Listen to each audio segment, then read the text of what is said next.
Mission की शुरुआत। Film की शुरुआत अंडरकवर पुलिस अधिकारी लिन काई से होती है, जो ड्रग तस्करों के एक गिरोह में सफलतापूर्वक घुसपैठ कर चुके हैं। लिन काई, जिन्हें शियाओ कियांग के नाम से भी जाना जाता है, 2 साल से गिरोह में रह रहे हैं। उनका मिशन एक खतरनाक ड्रग कार्टेल के खिलाफ सबूत जुटाना है, जिसका नेतृत्व एक निर्दयी सरगना ईगल करता है।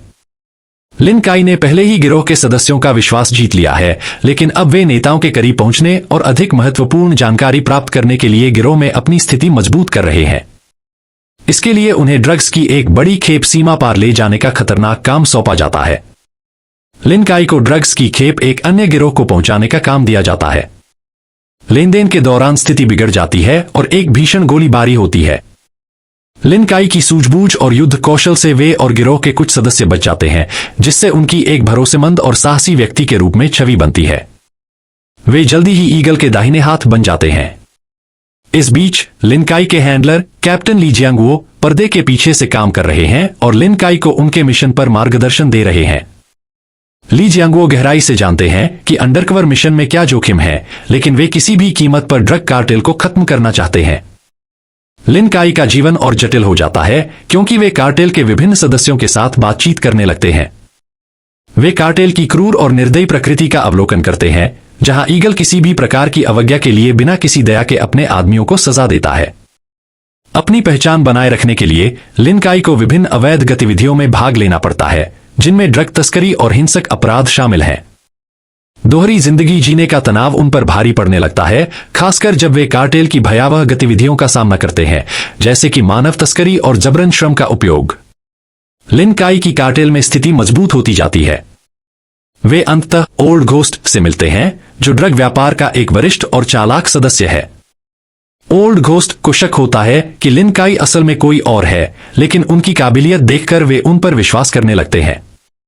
ओल्ड घोस्ट के माध्यम से लिन काई कार्टेल के संचालन के बारे में अधिक जानकारियां प्राप्त करते हैं, जैसे कि छिपे हुए ड्रग लैब्स और वितरण नेटवर्क।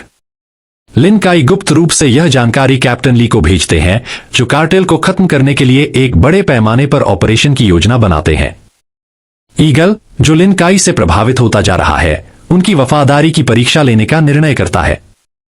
वह लिन काई को एक प्रतिद्वंद्वी ड्रग सरगना की हत्या करने का आदेश देता है, जो उनकी सीमा में घुसपैठ कर रहा है। लिन काई एक नैतिक दुविधा का सामना करते हैं। उन्हें पता है कि अगर उन्होंने इनकार किया तो उनकी असली पहचान उजागर हो जाएगी, लेकिन हत्या करना उनके सिद्धांतों के खिलाफ है।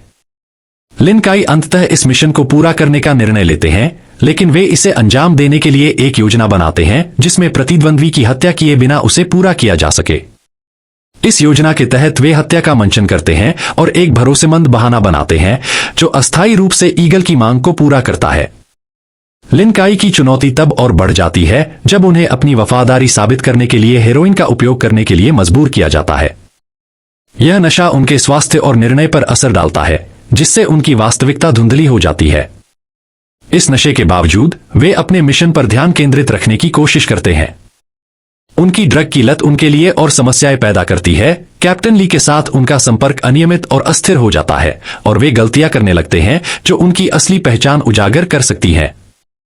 ड्रग की लत एक प्रतीक बन जाती है उनकी अंडरकवर नौकरी के भावनात्मक और मानसिक बोझ का, जिससे उन पर खतरे का स्तर और बढ़ जाता है।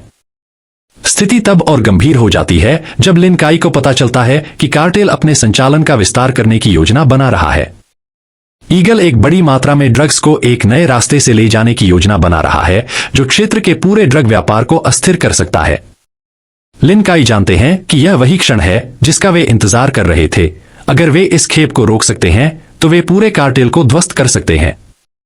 हालांकि लिन काई को कार्टेल के एक सदस्य द्वारा धोखा दिया जाता है, जो उनकी असली पहचान पर शक करता है। एक हिंसक संघर्ष होता है और वे अपनी जान बचाकर मुश्किल से भाग निकलते हैं। घायल और कमजोर लिन काई कैप्टन ली से मदद मांगते हैं।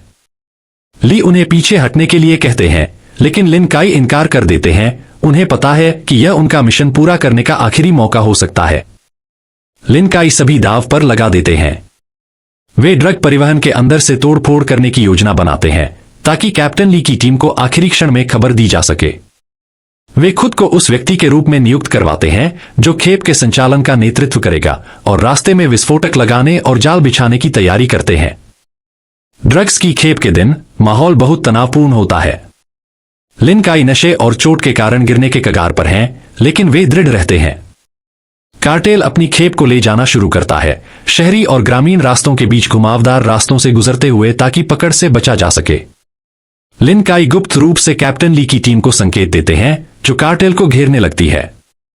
लिन काई की तोड़फोड़ आंशिक रूप से सफल होती है, कई ट्रक नष्ट हो जाते हैं और कई कार्टेल सदस्य मारे जाते हैं।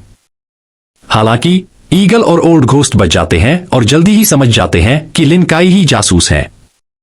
वे उसे पकड़कर जानकारी के लिए प्रताड़ित करते हैं, लेकिन लिन काई टूटने से इनकार करते हैं।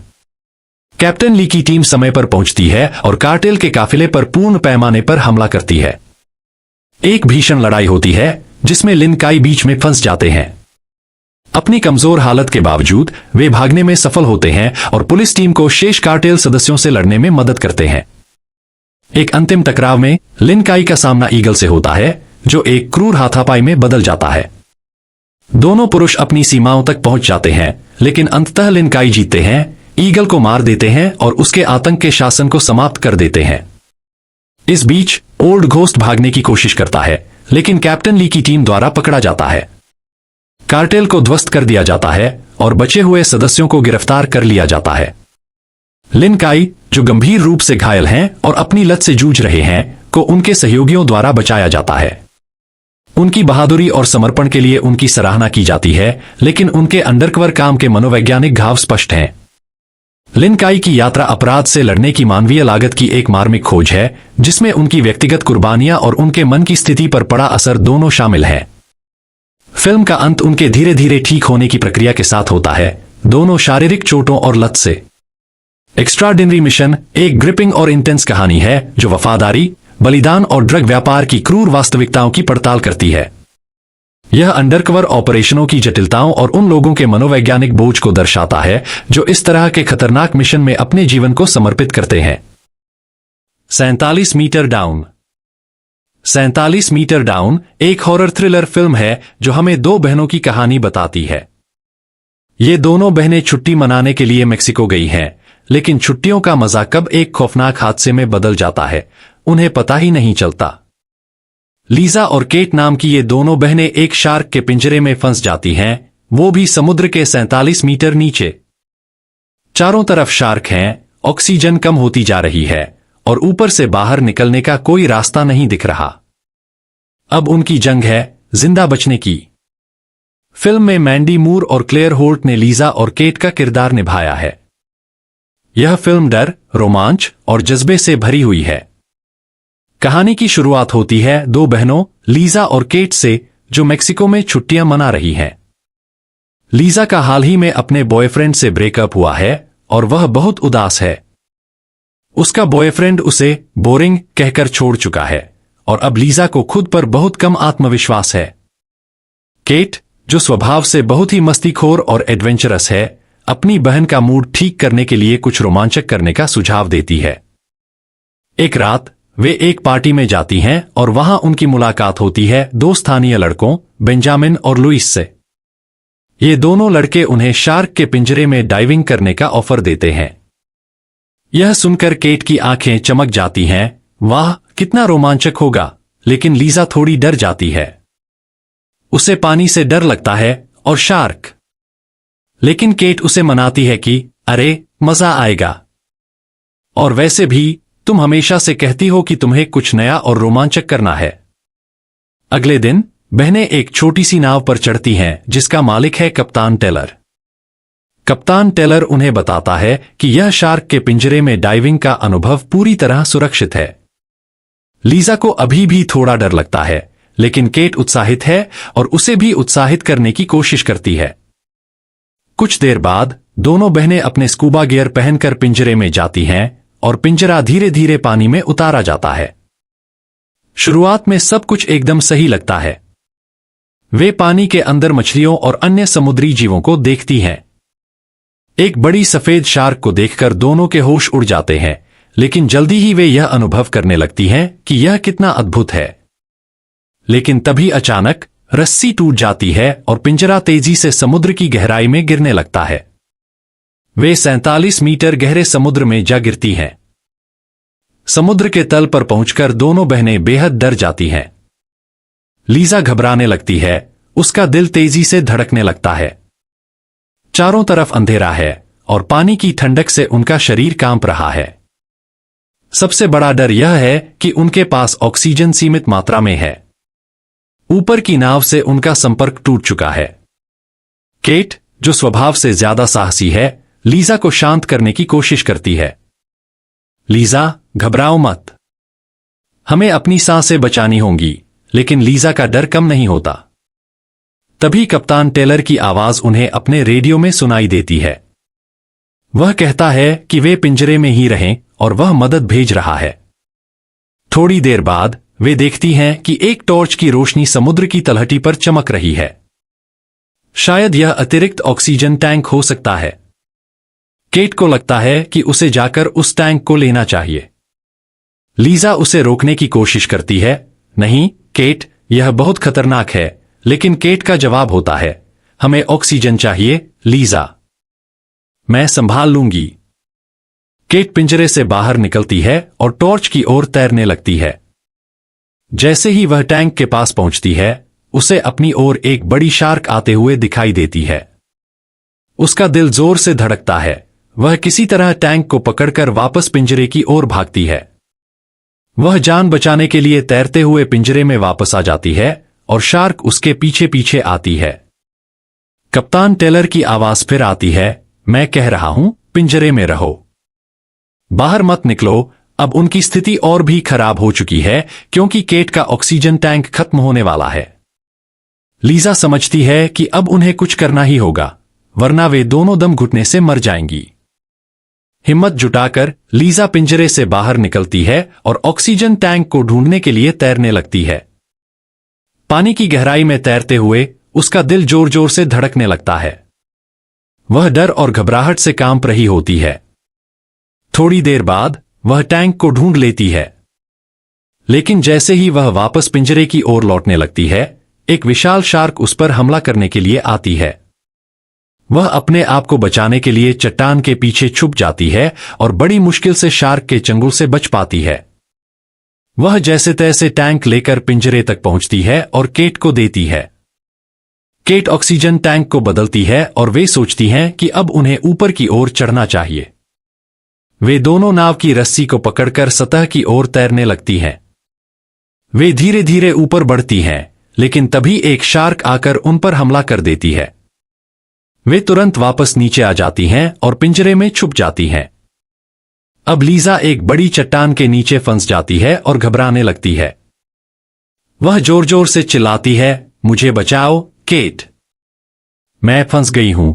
केट किसी तरह उसकी मदद करती है और वे दोनों फिर से पिंजरे में लौटती हैं। वे दोनों थकी हुई और घबराई हुई हैं। कप्तान टेलर उन्हें कहता है कि असली मदद आने वाली है, लेकिन इसमें थोड़ा समय लगेगा। उनका ऑक्सीजन टैंक फिर से कम होने लगता है और वे दोनों बेहद डरी हुई हैं। उन्हें समझ नहीं आ रहा कि क्या करें। लीजा को एक रोशनी दिखाई देती है और वह सोचती है कि शायद कोई गोताखोर उनकी मदद के लिए आ रहा है। लेकिन तभी एक बड़ी शार्क आती है और उस गोताखोर को मार डालती है। अब उन्हें एहसास होता है कि वे पूरी तरह अकेली हैं। वे सतह की ओर एक बार फिर से तैरने की कोशिश करती हैं। केट को एक शार्क काट लेती है और उसका खून पानी में फैल जाता है। लीजा उसे खींचने की कोशिश करती है, लेकिन अचानक एक और शार्क आती है और केट को खींच ले जाती है। लीजा डर के मारे जोर से चिल्लाती है, लेकिन उसे पता होता है कि वह अब और नीचे नहीं रुक सकती। लीजा पूरी हिम्मत के साथ सतह की ओर तैरती है और किसी तरह बच निकलने में सफल होती है। वह नाव पर चढ़ जाती है और राहत की सांस लेती है। लेकिन तभी उसे कुछ अजीब महसूस होता है। उसे लगने लगता है कि वह अभी भी समुद्र के अंदर ही है। तभी वह देखती है कि वह अभी भी पिंजरे में फंसी हुई है और नाइट्रोजन नर्कोसिस के कारण उसे भ्रम हो रहा है। उसकी ऑक्सीजन भी लगभग खत्म होने वाली होती है और वह बिल्कुल हताश हो जाती है। अंत में एक असली बचाव दल आता है और लीजा को समुद्र की गहराई से निकालता है। वह बेहद कमजोर और भ्रमित होती है। उसे नाव पर खींचा जाता है, लेकिन वह केट के बारे में पूछती रहती है। उसे किसी के पास से कोई साफ जवाब नहीं मिलता और वह बेहद दुखी हो जाती है। फिल्म इस रहस्यमय मोड़ पर समाप्त होती है जहां दर्शकों को खुद सोचना पड़ता है कि क्या केट बच पाई या नहीं और क्या लीजा वास्तव में सुरक्षित है या नहीं। निष्कर्ष: 47 मीटर डाउन एक ऐसी कहानी है जो आपको समुद्र की गहराई में ले जाती है जहां हर पल डर, रोमांच और जिंदा रहने की जंग चलती रहती है। फिल्म दर्शाती है कि कभी कभी जिंदगी हमें ऐसे हालात में डाल देती है जहां हमें अपनी पूरी हिम्मत, धैर्य और समझदारी का इस्तेमाल करना पड़ता है।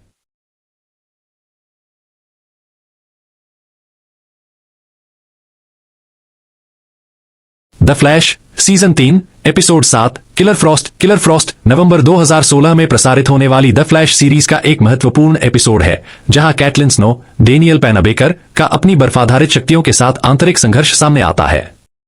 यह एपिसोड उसके चरित्र की यात्रा में एक महत्वपूर्ण मोड़ है क्योंकि वह अपने उभरते हुए किलर फ्रॉस्ट व्यक्तित्व से जूझती है।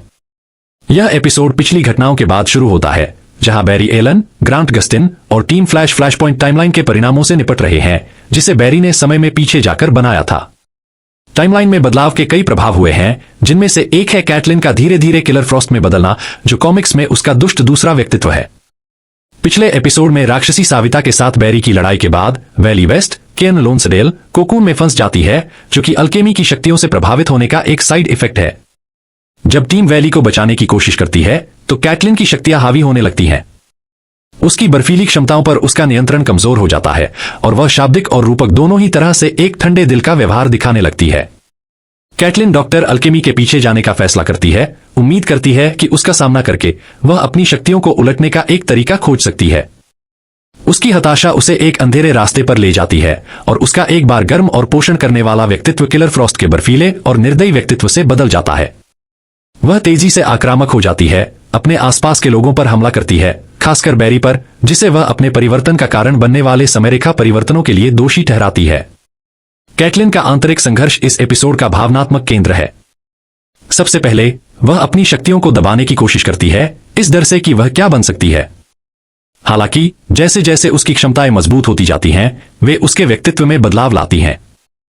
किलर फ्रॉस्ट में परिवर्तन एक शारीरिक परिवर्तन द्वारा चिन्हित होता है। उसके बाल सफेद हो जाते हैं और उसकी आंखें बर्फीले नीले रंग की चमकती हैं।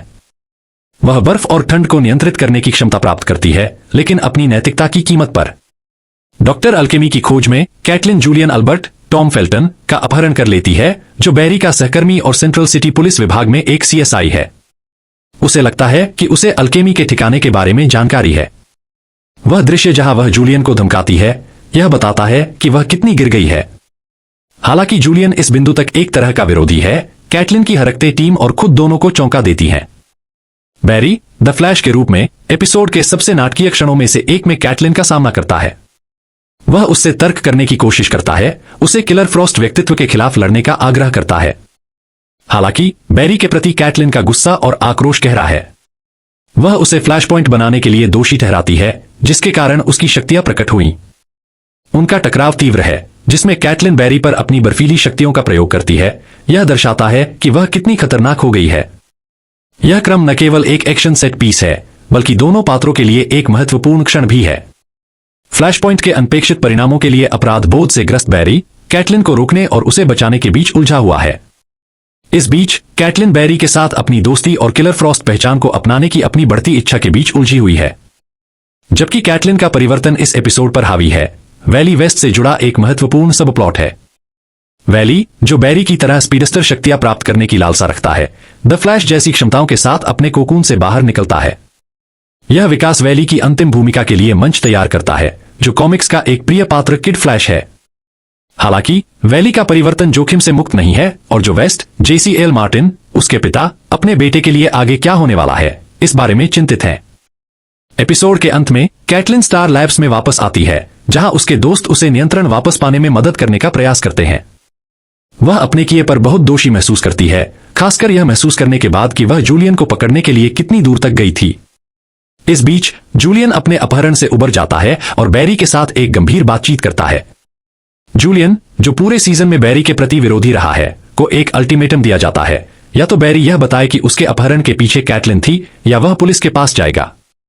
बैरी एक मुश्किल स्थिति में फंस जाता है, लेकिन एक आश्चर्यजनक कदम में जूलियन कैटलिन के बारे में अधिकारियों को रिपोर्ट न करने के लिए सहमत होता है, इस शर्त पर कि बैरी सीसीपीडी में अपनी नौकरी छोड़ दे।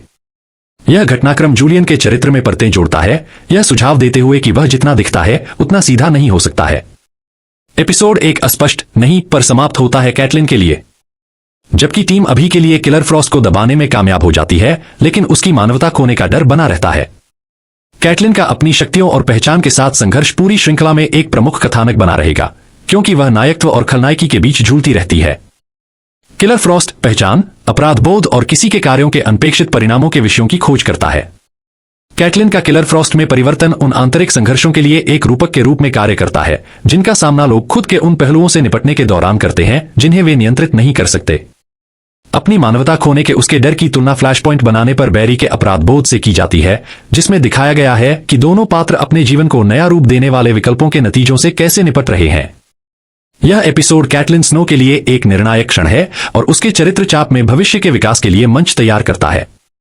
यह शो की नैतिक जटिलता को भी गहरा करता है, क्योंकि बैरी अपने समय परिवर्तनकारी निर्णयों के दूरगामी प्रभावों से जूझता है और वैली एक स्पीडस्टर के रूप में एक बड़ी भूमिका में कदम रखता है।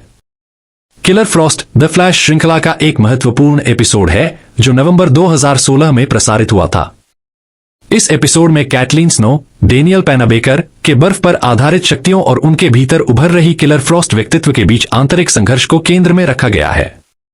यह एपिसोड उनके किरदार की यात्रा में एक बड़ा मोड़ है, क्योंकि वह अपनी नई शक्तियों के साथ जूझ रही हैं। एपिसोड की शुरुआत पिछले घटनाओं के बाद होती है, जहां बैरी एलन, ग्रांट गस्टिन और टीम फ्लैश उस फ्लैशपॉइंट टाइमलाइन के परिणामों का सामना कर रहे हैं जिसे बैरी ने समय में पीछे जाकर बनाया था। इस टाइमलाइन बदलाव के कारण कई चीजें बदली हैं, जिनमें से एक कैटलिन का धीरे धीरे किलर फ्रॉस्ट में बदलना है, जो कॉमिक्स में उनकी एक खतरनाक और दुष्ट रूप है। पिछले एपिसोड में बैरी की सेविटर के साथ हुई लड़ाई के बाद वॉली वेस्ट, केन लोंसडेल एक कोकून में फंसा हुआ है, जो अल्केमी की शक्तियों से प्रभावित होने का परिणाम है। जबकि टीम वॉली को बचाने की कोशिश कर रही है, कैटलिन की शक्तियां उन पर हावी होने लगती हैं। वह अपनी बर्फीली शक्तियों को नियंत्रित करने में असमर्थ होती जा रही हैं और उनका व्यवहार सर्द और कठोर होता जा रहा है, ठीक उसी तरह जैसे उनके शरीर पर भी ठंडा प्रभाव पड़ रहा है। कैटलिन यह सोचती हैं कि अगर वह डॉक्टर अल्केमी को ढूंढ लें तो वह अपनी शक्तियों को उलट सकती हैं। इस उम्मीद में वह एक अंधेरी राह पर चल पड़ती हैं और उनका पहले का दयालु और सौम्य व्यक्तित्व धीरे धीरे किलर फ्रॉस्ट के रूप में बदल जाता है। वह पहले से कहीं अधिक आक्रामक हो जाती हैं और बैरी के प्रति गुस्सा दिखाने लगती हैं, जिन्हें वह फ्लैशपॉइंट के लिए दोषी ठहराती हैं। कैटलिन का किलर फ्रॉस्ट में बदलना। कैटलिन का आंतरिक संघर्ष इस एपिसोड का भावनात्मक केंद्र है। शुरुआत में वह अपनी शक्तियों को दबाने की कोशिश करती हैं, क्योंकि वह डरती हैं कि कहीं वह एक खतरनाक व्यक्ति न बन जाएं। लेकिन जैसे जैसे उनकी शक्तियां बढ़ती हैं, उनका व्यक्तित्व भी बदलने लगता है। किलर फ्रॉस्ट के रूप में उनका बदलाव उनके बालों के सफेद होने और उनकी आंखों के बर्फीले नीले रंग में चमकने से स्पष्ट होता है। उन्हें बर्फ और ठंड को नियंत्रित करने की शक्ति मिलती है, लेकिन इसके साथ उनकी नैतिकता भी कमजोर होती जाती है। डॉक्टर अल्केमी को ढूंढने की कोशिश में Caitlin Julian Albert, Tom Felton का अपहरण कर लेती हैं, जो बैरी के साथ काम करता है। उन्हें लगता है कि जूलियन के पास अल्केमी के ठिकाने की जानकारी है। इस दृश्य में जब वह जूलियन को धमकी देती हैं, तो यह दिखाता है कि वह कितनी दूर तक गिर चुकी हैं। जूलियन के प्रति कैटलिन का यह रूप टीम के लिए भी चौंकाने वाला होता है और खुद कैटलिन के लिए भी। बैरी द फ्लैश के रूप में कैटलिन का सामना करता है, जो एपिसोड के सबसे नाटकीय क्षणों में से एक है। वह कैटलिन को समझाने की कोशिश करता है कि वह किलर फ्रॉस्ट के व्यक्तित्व से लड़े, लेकिन कैटलिन का गुस्सा और बैरी के प्रति नफरत गहरी होती है। वह उसे फ्लैशपॉइंट के लिए दोषी ठहराती हैं, जिसने उसकी शक्तियों को उत्पन्न किया। उनके बीच की लड़ाई तीव्र होती है, जहां कैटलिन अपनी बर्फीली शक्तियों का उपयोग बैरी पर करती है, जिससे उसकी खतरनाक स्थिति का पता चलता है। यह दृश्य केवल एक एक्शन सीक्वेंस नहीं है, बल्कि दोनों किरदारों के लिए एक महत्वपूर्ण क्षण है। बैरी, जो फ्लैशपॉइंट के अनपेक्षित परिणामों से परेशान है, कैटलिन को रोकने और उसे बचाने के बीच संघर्ष कर रहा है। वहीं कैटलिन अपने दोस्तों और किलर फ्रॉस्ट की बढ़ती इच्छा के बीच फंसी हुई है। कैटलिन के परिवर्तन के बीच वॉली वेस्ट की एक महत्वपूर्ण कहानी भी चलती है। वॉली, जो बैरी की तरह स्पीडस्टर शक्तियां पाने की इच्छा रखता था, अब कोकून से बाहर निकलकर फ्लैश जैसी शक्तियां प्राप्त कर लेता है। यह घटना उसे किड फ्लैश बनने की दिशा में आगे बढ़ाती है, जो कॉमिक्स का एक प्रिय किरदार है। हालांकि वॉली का यह परिवर्तन जोखिम भरा है और उसके पिता जो वेस्ट JCL मार्टिन अपने बेटे के भविष्य को लेकर चिंतित हैं। एपिसोड के अंत में कैटलीन वापस स्टार लैब्स लौटती है, जहां उसके दोस्त उसकी मदद करने की कोशिश करते हैं ताकि वह खुद पर नियंत्रण पा सके। उसे अपनी करनी पर गहरा पछतावा होता है, खासकर जूलियन को पकड़ने के लिए उसने जो किया उसके बाद। इस बीच जूलियन अपनी कैद से मुक्त होता है और बैरी से एक महत्वपूर्ण बातचीत करता है। जूलियन, जो इस सीजन में बैरी का विरोधी रहा है, बैरी को एक अल्टीमेटम देता है, या तो बैरी पुलिस को बताए कि कैटलीन उसके अपहरण के लिए जिम्मेदार थी, या फिर वह खुद पुलिस के पास जाएगा। बैरी एक कठिन स्थिति में फंसा है, लेकिन जूलियन अप्रत्याशित रूप से यह शर्त रखता है कि अगर बैरी अपनी CCPD नौकरी छोड़ देता है तो वह कैटलीन के खिलाफ कोई कार्रवाई नहीं करेगा। यह जूलियन के किरदार में नई परतें जोड़ता है, जो यह दिखाता है कि वह उतना सरल नहीं है जितना पहले लगा था। एपिसोड का अंत कैटलीन के लिए एक अस्पष्ट नोट पर होता है। जबकि टीम फिलहाल किलर फ्रॉस्ट को दबाने में सफल हो जाती है, लेकिन उसके मानवता खोने का डर बरकरार है। कैटलीन की शक्तियों और उसकी पहचान के साथ संघर्ष श्रृंखला में आगे भी एक महत्वपूर्ण कहानी बनी रहेगी, क्योंकि वह नायकत्व और खलनायकी के बीच झूलती रहती है। किलर फ्रॉस्ट की कहानी पहचान, अपराध बोध और किसी के कार्यों के अनपेक्षित परिणामों की थीम्स को खोजती है। कैटलीन का किलर फ्रॉस्ट में बदलना उन आंतरिक संघर्षों का रूपक है जो लोग अपने आप के ऐसे पहलुओं से लड़ते हुए अनुभव करते हैं जिन्हें वे नियंत्रित नहीं कर सकते। उसकी मानवता खोने का डर बैरी के फ्लैश पॉइंट के प्रभाव के अपराध बोध के साथ जुड़ा है, जो दिखाता है कि दोनों किरदार अपनी जिंदगी को बदल देने वाले विकल्पों के नतीजों का सामना कर रहे हैं। यह एपिसोड कैटलीन स्नो के लिए एक निर्णायक क्षण है और उनके चरित्र आर्क में भविष्य के विकास की नींव रखता है। यह शो की नैतिक जटिलता को भी गहरा करता है, क्योंकि बैरी अपने समय बदलने के फैसलों के दूरगामी प्रभावों से जूझ रहा है और वॉली एक बड़े स्पीडस्टर के रूप में कदम बढ़ा रहा है। एलिसन कैलावे और उनकी 9 वर्षीय बेटी एमिली कैलावे एक साथ पार्क में खेल रही हैं। एलिसन के पति और मनोवैज्ञानिक डॉक्टर डेविड कैलावे भी वहां मौजूद हैं। वे उन्हें खेलते हुए देखते हैं। रात में एलिसन और एमिली लुकाछिपी का खेल खेलते हैं, जिसके बाद एलिसन एमिली को बिस्तर पर लिटा देती है। एलिसन किसी बात को लेकर चिंतित दिखती है। डेविड उससे इस बारे में पूछता है, लेकिन वह इसे खारिज कर देती है। इसके बाद एलिसन नहाने चली जाती है। हालांकि सुबह करीब 2 बजे डेविड जाग जाता है और देखता है कि एलिसन अभी भी बिस्तर पर नहीं है। वह बाथरूम देखने जाता है, जहां वह एलिसन को खून से लथपथ टब पर बैठा देखकर घबरा जाता है। उसने अपनी कलाई काटकर आत्महत्या कर ली थी। एमिली दरवाजे पर खड़ी होकर देखती है कि डेविड एलिसन के शव को गले लगा रहा है और रो रहा है। कुछ दिनों बाद एमिली बच्चों के अस्पताल में है और उदास लग रही है। डेविड अपनी सहकर्मी और अच्छी दोस्त डॉक्टर कैथरीन कार्सन से बात करता है और फैसला करता है कि अगर वह और एमिली कुछ समय के लिए देहात में चले जाएं तो यह सबसे अच्छा होगा। कैथरीन एमिली के भी करीब है। वह एमिली को गले लगाती है और उसे अलविदा कहती है और वे चले जाते हैं। एमिली अपनी बिल्ली को अपने साथ नई जगह पर ले जाती है। डेविड और एमिली आखिरकार अपने नए घर में पहुंच जाते हैं। यह जंगल से घिरे इलाके में है और बहुत शांत है। उनका स्वागत शेरिफ और घर के मालिक द्वारा किया जाता है। जब वे इधर उधर देख रहे होते हैं, एमिली गायब हो जाती है। वे उसे जंगल के पास किसी चीज को घूरते हुए पाते हैं। उस रात एमिली कुछ नहीं खाती और जल्दी सोने पर जोर देती है। डेविड उसे खुश करने की कोशिश करता है, लेकिन लड़की अपनी मां की मौत से सदमे में है। फिर वह उसे अपनी भावनाओं को लिखने के लिए एक डायरी देता है, जिसके बाद एमिली सोने से पहले अपनी पसंदीदा गुड़िया एलेक्स को शुभ रात्रि कहती है।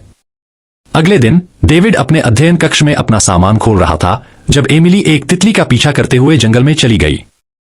अंत में उसे एक गुफा दिखाई दी। जब तक डेविड उसे ढूंढना शुरू करता है, तब तक वह वापस आ चुकी होती है, लेकिन उसकी पसंदीदा खिलौना गुड़िया एलेक्स नहीं लौटी। कुछ ही देर में वह और एमिली कुछ काम निपटाने के लिए निकल पड़ते हैं।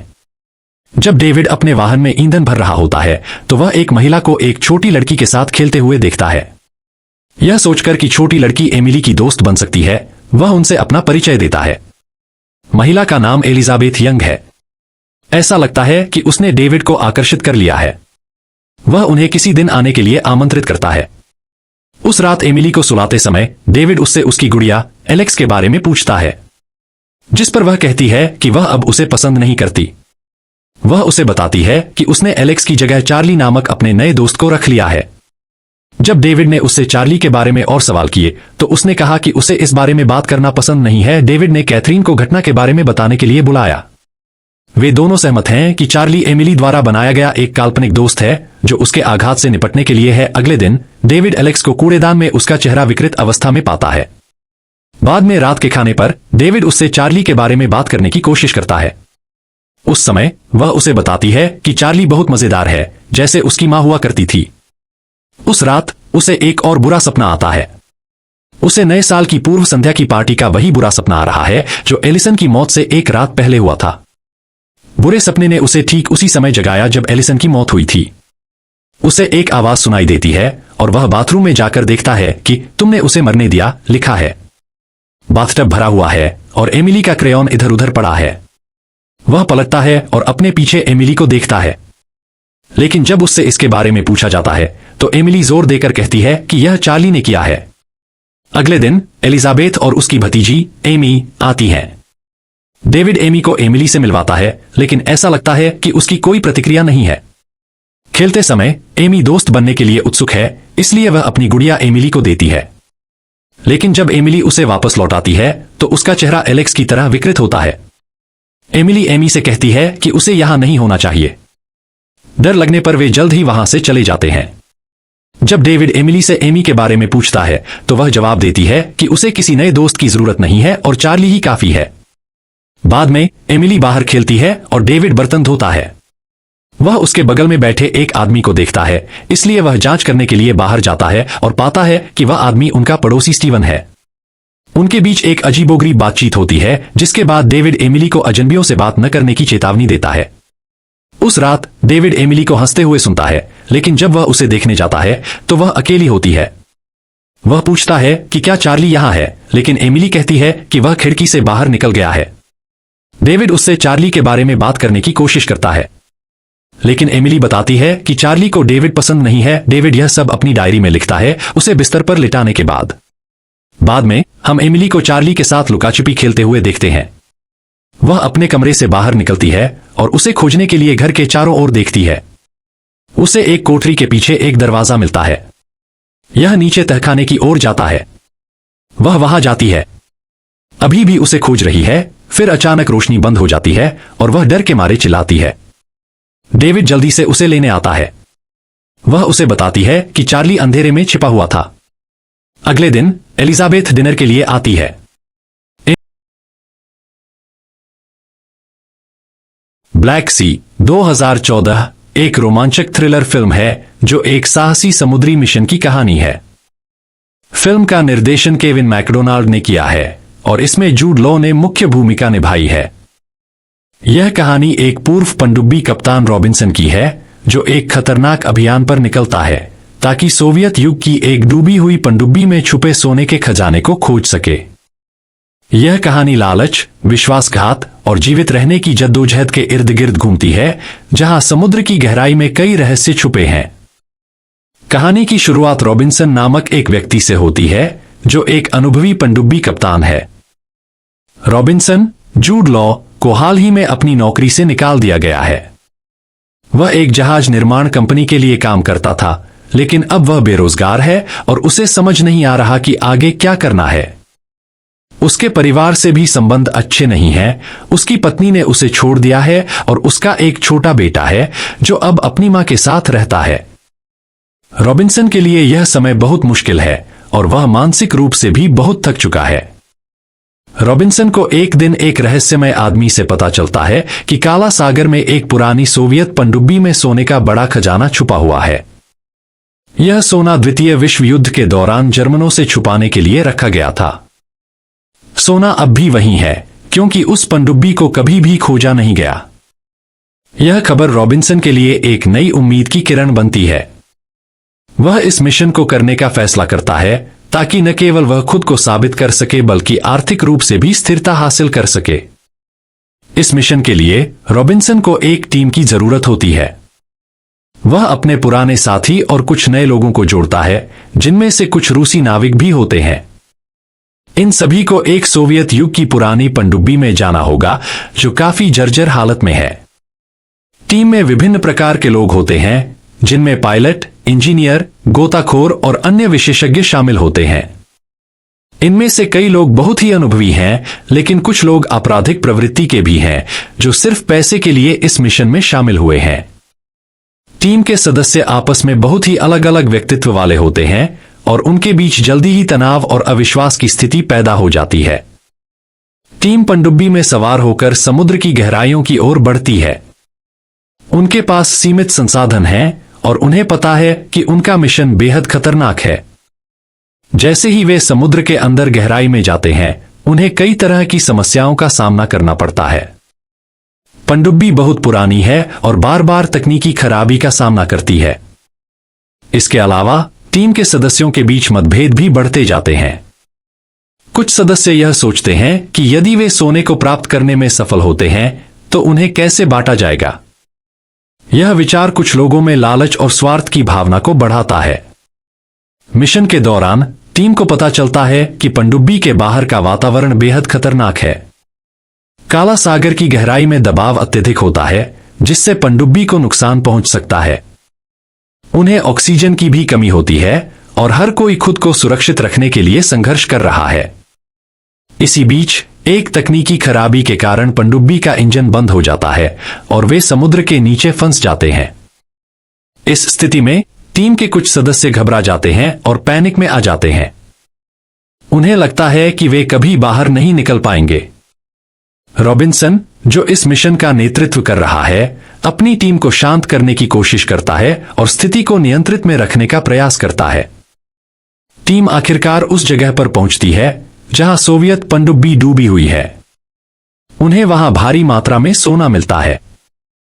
यह एक बड़ी सफलता है, लेकिन जैसे ही वे सोना पाने के लिए आगे बढ़ते हैं, उनके बीच मतभेद और संघर्ष और बढ़ जाता है। कुछ लोग चाहते हैं कि सोना सभी के बीच समान रूप से बांटा जाए, जबकि अन्य चाहते हैं कि इसे उनकी भूमिका के अनुसार बांटा जाए। यह विवाद इतना बढ़ जाता है कि कुछ लोग एक दूसरे के खिलाफ हो जाते हैं और पनडुब्बी के अंदर एक हिंसक संघर्ष छिड़ जाता है। जैसे जैसे स्थिति बिगड़ती जाती है, कुछ सदस्य एक दूसरे के प्रति विश्वासघात करना शुरू कर देते हैं। लालच और स्वार्थ की भावना इतनी हावी हो जाती है कि वे अपने साथियों की जान की परवाह नहीं करते। एक अप्रत्याशित मोड़ पर कुछ लोग सोना लेकर भागने की कोशिश करते हैं, जबकि बाकी उन्हें रोकने की कोशिश करते हैं। इस बीच पनडुब्बी की स्थिति और भी खराब होती जाती है और ऐसा लगता है कि वे कभी भी समुद्र की सतह पर नहीं पहुंच पाएंगे। रॉबिन्सन समझता है कि यदि वे इसी तरह एक दूसरे के खिलाफ लड़ते रहेंगे तो कोई भी जीवित नहीं बचेगा। वह अपनी टीम को एकजुट करने की कोशिश करता है और उन्हें समझाता है कि सोने से ज्यादा महत्वपूर्ण उनकी जान है। लेकिन टीम के कुछ सदस्य उसकी बात नहीं मानते और संघर्ष जारी रहता है। स्थिति और भी गंभीर हो जाती है जब ऑक्सीजन की कमी होने लगती है। रॉबिन्सन और कुछ अन्य सदस्य पनडुब्बी को ऊपर लाने की कोशिश करते हैं, लेकिन उनके पास समय बहुत कम है। कई संघर्षों और बलिदानों के बाद रॉबिन्सन समझ जाता है कि सोना हासिल करने का उनका सपना अब असंभव है। वह अपने साथी दल को बचाने के लिए एक अंतिम प्रयास करता है, लेकिन इसमें उसकी जान चली जाती है। रॉबिन्सन की मृत्यु एक महत्वपूर्ण मोड़ है, क्योंकि इससे बाकी बचे सदस्यों को यह एहसास होता है कि लालच ने उन्हें अंधा कर दिया था। वे अब समझते हैं कि जीवन की कीमत सोने से कहीं ज्यादा है। कहानी का अंत। आखिर में कुछ ही सदस्य जीवित बच पाते हैं।